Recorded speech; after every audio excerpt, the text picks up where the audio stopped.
साथीहरु वेलकम छ आजको भिडियोमा। आजको भिडियोमा हामी टेक्निकल एनालाइसिस को पार्ट 1 यानी कि क्यान्डलस्टिक को बारेमा बुझ्ने छौं र यो क्यान्डलस्टिक जुन यो प्याटर्नहरु हुन्छन्, जुन यो क्यान्डलस्टिक को साइजहरु हुन्छन्, यदि तपाईले यिनीहरुको बारेमा थाहा पनि भयो भने तपाईले यसलाई जुनै पनि मार्केट, फोरेक्स मार्केट होस् या कमोडिटी मार्केट होस् या नेपाल शेयर मार्केट होस् या दुनियाको जुनसुकै मार्केटमा होस्, तपाईले यदि यो टेक्निकल एनालाइसिस सिक्नु भयो भने तपाईले जुनसुकै मार्केटमा पनि तपाईले ट्रेडिङ गर्न सक्नुहुन्छ। र कुनै पनि ट्रेडिङ गर्नुभन्दा अगाडि सबसे पहिला मेन हामीले सिक्नु पर्ने भनेकै यी क्यान्डलस्टिक हो। किनकि क्यान्डलस्टिकहरुकै ग्रुप फर्मेसनले नै एउटा कुनै प्याटर्न बन्छ हैन। र कुन क्यान्डलस्टिकले के हामीलाई के दर्शाउँछ, यसले के भन्दैछ भनेर हामीले त्यो पहिले सिक्नु पर्ने हुन्छ।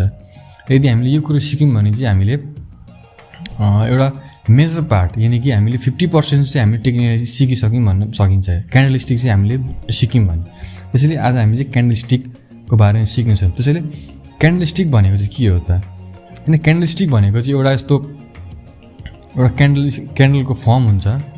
कुनै पनि चार्टमा हामीले जुनसुकैको चार्ट हेर्यौं भने पनि यसरी एउटा क्यान्डल मिलेर फर्म भएको हुन्छ। र त्यो क्यान्डलमा चाहिँ हाम्रो बेसिकली तीनटा चीज हुन्छन्। एउटा बडी हुन्छ, एउटा अप्पर स्याडो र लोअर स्याडो भन्ने हुन्छ हैन। र त्यसमा चाहिँ के देखाउँछ भने जस्तै बडीको माथिको भाग छ भने चाहिँ हैन, त्यो चाहिँ क्लोज हुन्छ र बडीको मुनिको भाग छ भने त्यो ओपन हुन्छ। यदि त्यो बुलिश क्यान्डल छ भने, बुलिश क्यान्डल हुनको लागि चाहिँ त्यो हरियो हुनु पर्यो, अनि बेरिश क्यान्डल भनेको चाहिँ त्यो रातो हुनु पर्यो। जस्तै यहाँनिर चाहिँ अब कालो छ, यहाँ चाहिँ कालो भनेको चाहिँ बेरिश हो र सेतो भनेको चाहिँ बुलिश हो। र बुलिश क्यान्डलको चाहिँ जहिले पनि के बुझ्नुपर्छ भने हामीले बुलिश क्यान्डलमा चाहिँ जहिले पनि हाम्रो जुन त्यो क्यान्डलको भागको माथिको भाग चाहिँ क्लोज हुन्छ भने मुनिको चाहिँ ओपन हुन्छ। र मुनि ओपन भएर यतिमा क्लोज भयो भने बुझिन्छ। र विक जुन माथिको स्याडो हुन्छ, अप्पर स्याडोलाई चाहिँ हाई भनिन्छ र लो भनिन्छ। त्यो क्यान्डल फर्मेसन यानी कि 5 मिनेटको होस् या 1 घण्टाको होस् या 1 दिनभरिको क्यान्डल होस्, हामीले त्यो क्यान्डल हेरेर के बुझ्छौँ भने मुनिको विक यानी कि लो त्यति रहेछ र माथिको विक हाई त्यति रहेछ। अब हामीले यो क्यान्डल पढ्दाखेरि चाहिँ कसरी पढ्छौँ भने सुरुमा यो जुन यो भाग चाहिँ यहाँनिर ओपन भयो यानी कि यति प्राइसमा ओपन भएछ र माथि गएर चाहिँ हाई यानी त्यो स्याडोको विकसम्म त्यतिमा हाईमा पुगेछ। र मुनि लो हुँदा पनि त्यो मुनिको लो भाग यानी कि लोअर स्याडोसम्म पुगेछ र त्यहाँदेखि फेरि क्लोज चाहिँ कहाँ भएछ भने हाईको छेउमा भएछ भनेर बुझिन्छ। यसरी बुझ्दा के भयो भने हामीले के बुझ्यौँ भने ओपन भएर त्यत्रो हाई गयो हैन, र मुनि त्यत्रो लो गयो, तर माथि गएर क्लोज चाहिँ फेरि हाईकै आसपासमा भएको छ। त्यसैले यसलाई बुलिश क्यान्डल भनिन्छ। र बेरिश क्यान्डल पनि त्यही हो, ओपन चाहिँ माथि भयो हैन, फेरि बेरिश क्यान्डलको चाहिँ ओपन माथि हुन्छ र मुनि गयो भने क्लोज हुने हो हैन। यसमा चाहिँ के भएछ भने सुरुमा ओपन भएछ हैन, त्यसपछि मुनि गयो, लोसम्म गयो लोअर स्याडो, त्यसपछि माथि हाईसम्म गयो, हायर स्याडोसम्म गयो र क्लोज चाहिँ कहाँ भयो भने लोकै छेउमा भयो। त्यसैले यो एउटा बेरिश क्यान्डल भयो, किनकि यसको क्लोजिङ चाहिँ त्यो क्यान्डलको लोएस्ट भागको आसपासमा छ। त्यसैले यो चाहिँ बेरिश क्यान्डल भयो। र क्यान्डलहरू हैन, बेसिकली क्यान्डलहरू कस्तो हुन्छ भने सानो र ठुलो हुन्छन् हैन। जस्तै लङ भर्सेस सर्ट हैन, किनकि क्यान्डलहरू जहिले पनि ठुल्ठुलो र सानसानो मात्रै हुँदैन, किनभने कुनै बेला ठुलो, कुनै बेला सानो, कुनै बेला मिडियम हुन्छ। र हामीले के बुझ्नुपर्छ भने यदि कुनै बेला क्यान्डल सानो फर्म हुँदैछ भने त्यहाँनिर बढी बायर र सेलरको बढी त्यहाँ एटेन्सन छैन, यानी कि त्यति धेरै बाइङ सेलिङ भएको छैन भने बुझिन्छ। र ठुल्ठुलो क्यान्डल भयो भने हामीले के बुझ्छौँ भने बायर र सेलरको त्यहाँ धेरै पार्टिसिपेसन छ, यानी कि बायर र सेलरहरू एक्टिभली सेल गर्दैछन् हैन। यदि त्यो क्यान्डलस्टिक बेरिश छ भने र बाई गर्दैछन् यदि त्यो क्यान्डल बुलिश छ भने हैन। ठुलो क्यान्डल भन्दैछन् जति एक्सट्रिमली धेरै बायर वा सेलरहरू आएका छन् भन्ने बुझिन्छ। र क्यान्डलस्टिकको हामी स्याडो या टेल या विक हामी जे भन्दा पनि भयो हैन। अनि जस्तै त्यो स्याडोले चाहिँ के बुझाउँछ भने चाहिँ त्यो चाहिँ रिजेक्ट भयो भन्ने बुझिन्छ हैन। यदि कुनै क्यान्डलको लामो क्यान्डल छ माथिपट्टि भने हामीले के बुझ्यौँ भने त्यसले सेलरहरूलाई बढी एट्र्याक्सन दिँदैछ, यानी कि सेलर्सहरू बढी एक्टिभ छन् त्यहाँनिर। त्यो पोइन्टमा चाहिँ सेलरहरू धेरै आयो भन्ने बुझिन्छ। त्यसरी नै यदि लामो विक यानी विक स्याडो चाहिँ मुनिपट्टि लामो स्याडो छ भने चाहिँ हामीले के बुझ्छौँ भने त्यहाँ चाहिँ बायरहरूको एकदम एटेन्सन छ अनि बायरहरू एक्टिभली त्यहाँनिर पसे, त्यहाँनिर बाई गरे भन्ने बुझिन्छ होइन। र त्यसै गरी प्याटर्नहरू धेरै धेरै यो क्यान्डलस्टिक पनि धेरै खालका हुन्छन् होइन, धेरै टाइपका हुन्छन् होइन। र पहिलो टाइप चाहिँ बेयरिस इन्गल्फिङ भन्ने बुझिन्छ, बेयरिङ इन्गल्फिङ क्यान्डल भनिन्छ। यसमा चाहिँ के हुन्छ भने प्रिभियसली एउटा हाम्रो सानो क्यान्डल बनेको हुन्छ है, एउटा सानो क्यान्डल हुन्छ हाम्रो बुलिस क्यान्डल हुन्छ, र अर्कोचोटि फर्म हुँदा चाहिँ हाम्रो ठुलो क्यान्डल बनिन्छ। यानि कि त्यसको ओपनिङ प्राइस र क्लोजिङ प्राइस जुन हुन्छ त्यसले अगाडिको हाम्रो जुन बुलिस क्यान्डल छ त्यसलाई पुरै ओगटिदिन्छ, यानि कि इन्गल्फ गरिदिन्छ क्या, पुरै खाइदिन्छ भन्ने बुझिन्छ। त्यस्तो छ भने चाहिँ त्यो एउटा बेयरिस क्यान्डल हो। यानि कि कुनै एउटा बुलिस क्यान्डललाई यदि अर्को नेक्स्ट क्यान्डल बेयरिस क्यान्डल यानि कि रातो क्यान्डलले अगाडिको हरियो क्यान्डललाई पुरै खाइदिन्छ भने त्यसलाई इन्गल्फिङ क्यान्डल भनिन्छ। र यो प्रायः जसो अप ट्रेन्डमा यदि चार्टको सबसे हाईमा गएर यस्तो बनाउँछ भने चाहिँ यसले मुनि जाने सङ्केत दिन्छ होइन। तर हामीले ब्लाइन्डली पनि यसमा ट्रेड गर्नु हुँदैन, हामीले यो कुन पोजिसनमा बन्यो होइन, यो कहाँ गएर बन्यो त्यो पनि हामीले चेक गर्नुपर्छ। त्यसैले यसमा के छ भने कुनै पनि चार्टको यदि एकदम हाईमा गएर यस्तो क्यान्डलस्टिक यस्तो क्यान्डल फर्म भयो भने चाहिँ यसले चाहिँ हामीलाई ट्रेन्ड रिभर्सल यानि कि त्यहाँबाट घट्छ है भन्ने सम्भावना दिन सक्छ है त।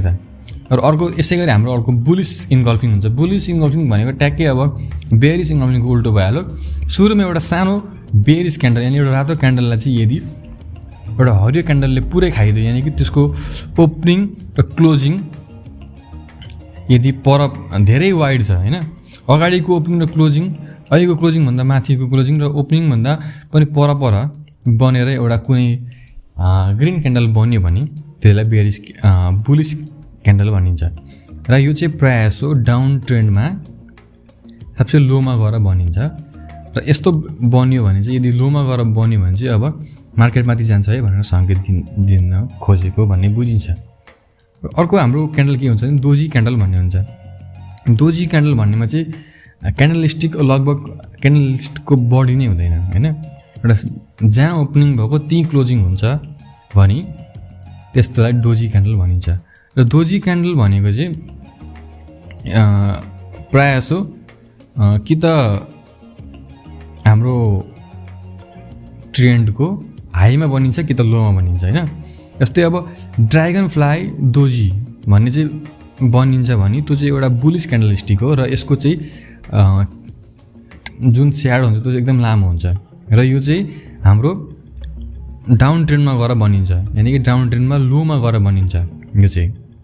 र यस्तो यदि देखियो भने हामीले के बुझ्न सक्छौँ भने धेरै जुन डाउन ट्रेन्ड थियो, डाउन ट्रेन्डमा सेलरहरू थिए, सेलरहरूले जुन प्राइस पुस गरिरहेको थिए होइन, त्यो चाहिँ अब बायरहरूले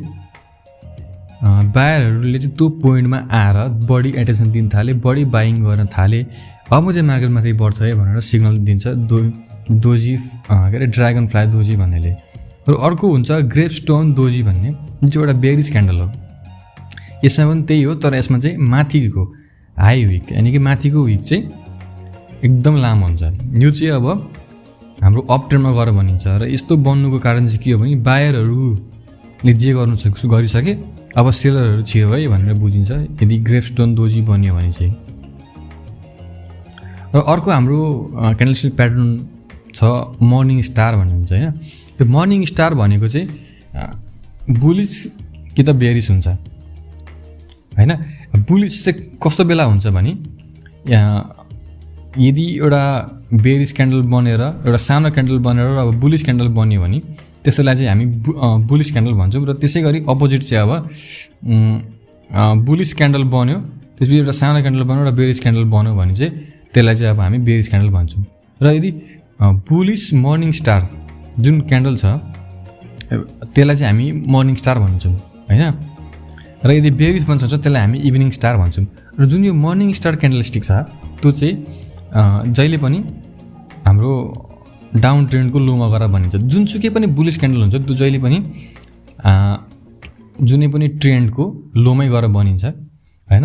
र यहाँ पनि हामीले हेर्न सक्छौँ यदि मुनि गएर बन्यो भने चाहिँ यसले चाहिँ अब चाहिँ मार्केटमाथि जान सक्ने भन्ने सङ्केत दिएको हो। र अर्को हुन्छ इभिनिङ स्टार भनेको चाहिँ ठ्याक्कै त्यसको अब मर्निङ स्टारको उल्टो हो र यो चाहिँ अप ट्रेन्डमा गएर बनिन्छ। अप ट्रेन्डमा गएर बन्यो भने चाहिँ अब मार्केट मुनि जान्छ भनेर सङ्केत दिएको हो। र अर्को हुन्छ यो चाहिँ एकदमै फेमस प्याटर्न हो होइन, क्यान्डलस्टिक टाइप हो। यो चाहिँ ह्यामर भनिन्छ, यसलाई चाहिँ पिन बार पनि भनिन्छ। यसमा चाहिँ के हुन्छ भने सुरुमा ओपनिङ हुन्छ होइन, एउटा प्राइस जुन ओपनिङ हुन्छ त्यसपछि एकदमै मुनि घटिदिन्छ। एकदमै मुनि घटेपछि अब त्यहाँनिर प्राइस एकदमै घट्यो है भनेर बायरहरू एकदमै आउँछन् होइन, धेरै बाइङ एक्सेसिभ बाइङ गर्छन् र जुन ओपनिङ थियो त्योभन्दा अलिकति माथि क्लोज हुन्छ। र यस्तो भयो भने चाहिँ बायरहरूको धेरै एटेन्सन छ यसमा भन्ने थाहा हुन्छ र यसपछि चाहिँ मार्केट माथि जाने भन्ने पुरै लगभग कन्फर्म हुन्छ। र हामीले अब यो देख्ने बित्तिकै किन्ने चाहिँ होइन, यो कहाँ गएर बनिँदैछ, सपोर्टमा बनिँदैछ कि कहाँ बनिँदैछ, ट्रेन्ड लाइनमा बनिँदैछ कि त्यो पनि हामीले चेक गर्नु जरुरी छ। त्यसैले हामीले ब्लाइन्डली चाहिँ अब पिन बार बन्यो भन्दैमा इन्ट्री हान्नु हुँदैन। त्यसै गरी अर्को एउटा हुन्छ हाम्रो सुटिङ स्टार भन्ने हुन्छ।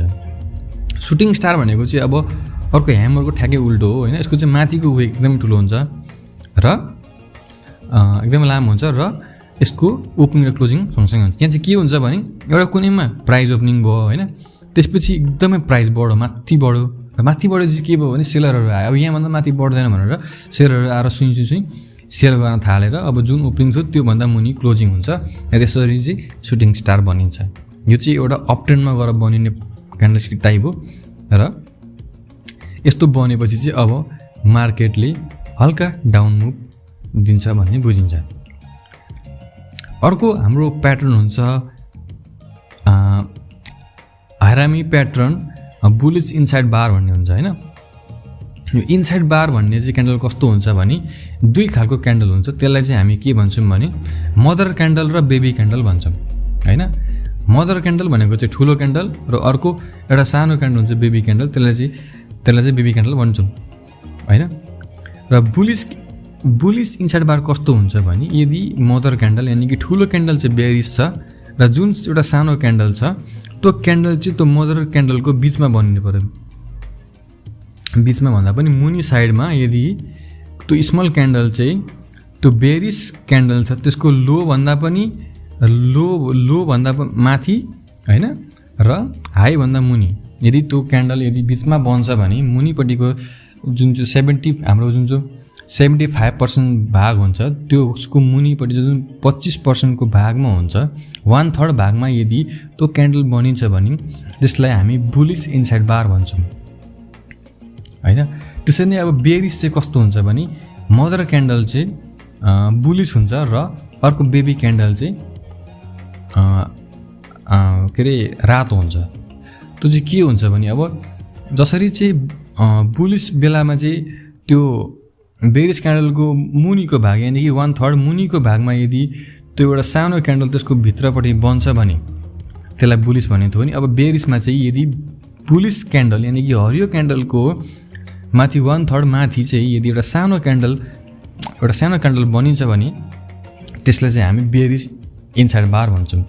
र यो चाहिँ जस्तै अब जस्तै बुलिश क्यान्डल भनेको जहिले पनि मुनि बनिन्छ हैन ट्रेन्डको र बेरिस क्यान्डल जहिले पनि माथि बनिन्छ। र यति बनेपछि हामीले के बुझ्न सक्छौँ भने अब चाहिँ हल्का माथि